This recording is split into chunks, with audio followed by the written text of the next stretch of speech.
$5, and a class on entrepreneurship. The class was at Stanford University, and the students were presented with a challenge. The instructor split the group of students into teams, and then handed each team an envelope with $5 of seed funding for their brand new operation. They had one task: turn the $5 into the most money possible in a short time frame. The final part of this exercise came early the next week, when each team was required to present to the rest of the students, highlighting what they had done and the amount of money they had generated. I'm sure you are all now strategizing in your head.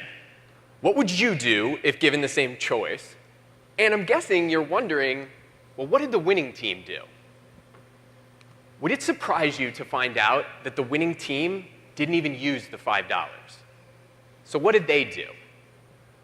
Well, they sold the rights to that presentation to the rest of the class to a company in town that was more than happy to pay them for the privilege of pitching a group of brilliant Stanford students with the aim of recruiting them to join their organization upon graduation.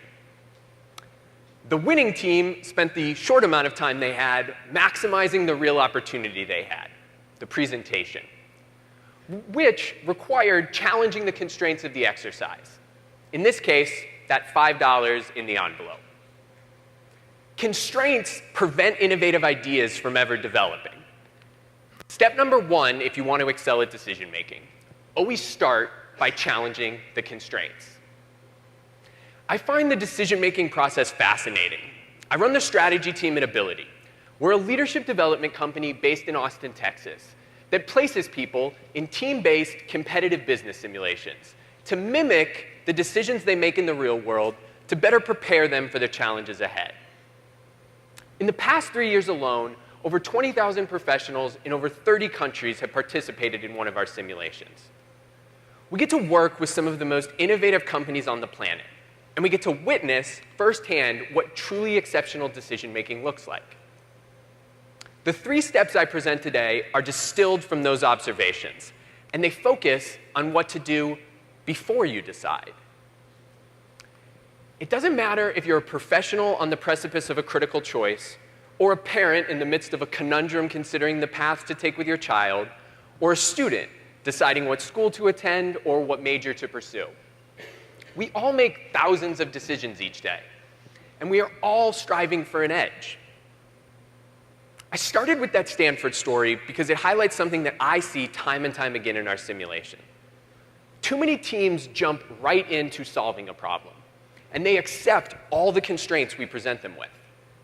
If you want to excel at decision making, begin by considering what barriers are holding you back.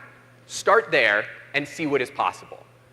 Step number 1, challenge the constraints. To introduce the second step, I want to share something that probably won't surprise you. One of the most impactful periods during our simulation is actually after the experience is over, when people and teams reflect on what went right and what went wrong. We do this often in life, and we call this exercise a postmortem because we wait until the event has concluded. Here's what our time with leaders around the world has taught us. Take this postmortem approach and flip it around. Embrace a premortem. Consider what failure would look like before you ever go down a path. It's human nature to strategize an approach and then formulate all of the ways that you will be successful. Don't get me wrong, it is great to envision your success, and you really should only pursue decisions that you believe will have a positive outcome. However, I've watched professionals strategize grandiose plans of the many ways they will triumph in our simulation. But many times, all of that energy comes at the expense of spending any time brainstorming how they might fail and the many ways they might fail.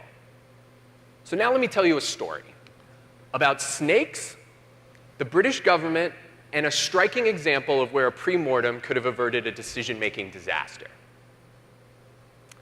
During the era of colonialization in India, the British government was concerned about the number of venomous cobra snakes in Delhi. After countless failed ideas, the government decided to offer a cash bounty for every dead cobra. Initially, this was an extremely successful approach, as a number of snakes were killed for this new reward. Here's the problem. Imaginative individuals started to breed cobras, explicitly for the income they could now generate. It didn't take long. The government became aware of this, and they quickly scrapped the reward program for dead cobras. However, this led the cobra breeders to set their now worthless snakes free. The wild cobra population became even worse than it was initially. The apparent solution for the problem made the situation even worse. This is now, unsurprisingly, referred to as the cobra effect. It is also a perfect illustration of the power of a pre-mortem. Before we decide, we choose most often to imagine what success will look like. And then, for some reason, we wait until the experience is over and go over with a fine-tooth comb and conduct a forensic post-mortem. Invest the time up front contemplating how an idea you are considering could end in failure. Step number 2, embrace a pre-mortem. To introduce the third step, I want to share a story from 1999 about a NASA mission to study the climate of the planet Mars.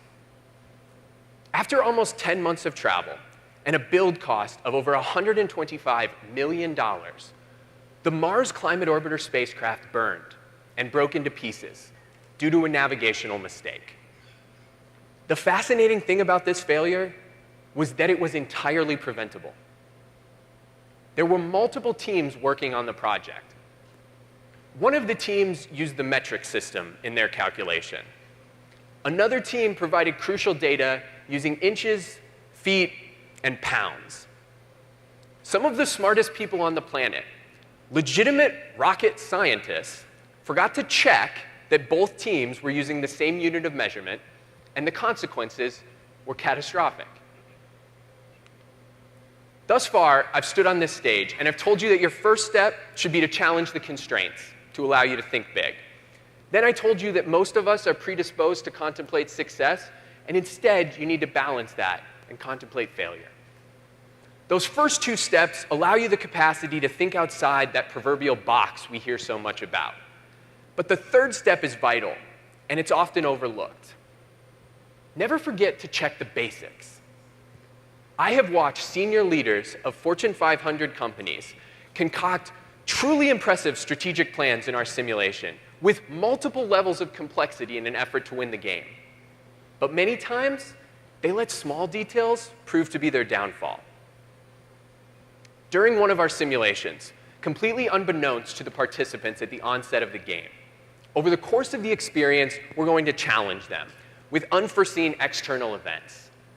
These events range from unexpected product recalls to social media PR disasters, all the way to natural disasters, like hurricanes that put their virtual employees at risk. Many times, though, it is actually the more simple tasks of bringing a product to market that trip a team up. The steps required to bring a product to market actually don't change throughout the course of our game, and they're pretty basic. But once we introduce intense adverse events and the clock continues to tick down, teams then struggle to complete those basic tasks. Step number 3 before you decide, check the basics. Never let the minute details be the downfall of the decision on your doorstep. We started with $5 ingenuity at Stanford, and then we talked about cobra snakes in India. And then we talked about spacecrafts destined for Mars. 3 stories that highlight 3 steps to effective decision making. I want to finish with a story about January 15th, 2009, when an aircraft with 150 people on board took off from New York City, destined for Charlotte, North Carolina. 3 minutes after takeoff, an ordinary flight became anything but. The pilot would later remark that he heard terrible noises, the likes of which he had never heard before, and it felt as if the bottom had fallen out of his world. What changed? The plane had struck a flock of Canadian geese causing both engines to shut down. It was at that point that Sully Sullenberger took control from his co-pilot and radioed a Mayday call. I don't know if I can highlight any example of challenging the constraints more than the following exchange between Sullenberger and air traffic control. He had previously considered returning to LaGuardia Airport. Then he considered nearby Teterboro Airport in New Jersey, before receiving the following message. Quote, "Which runway would you like?" Captain Sullenberger's response, "We're going to be in the Hudson." The response from air traffic control, "I'm sorry, say again?" After the event, Sully would say that given the fact that they were in New York City, one of the most densely populated places on the planet, it was actually the Hudson River, although an extreme option, that represented the best chance for a safe outcome. So he challenged the constraints and readied for a water landing. At that point, his premortem began. He actually believed that he could land his plane intact in the river. But what he did next was contemplate how long his aircraft would float, and given that it was January, he considered the feasibility of a water rescue given the freezing temperatures. After walking through different scenarios of success and contemplating different scenarios of failure, he moved forward on his decision-making path. As the aircraft approached the river, he had his co-pilot shout out airspeed and altitude to confirm the critical basic details that ended up leading to all 150 people on board surviving. After the landing and during the water rescue, there was actually one final check to be done. Captain Sullenberger walked the length of the flooded aircraft twice to ensure that no passengers remained on board before he finally exited the plane. Each day, we are presented with thousands of decisions.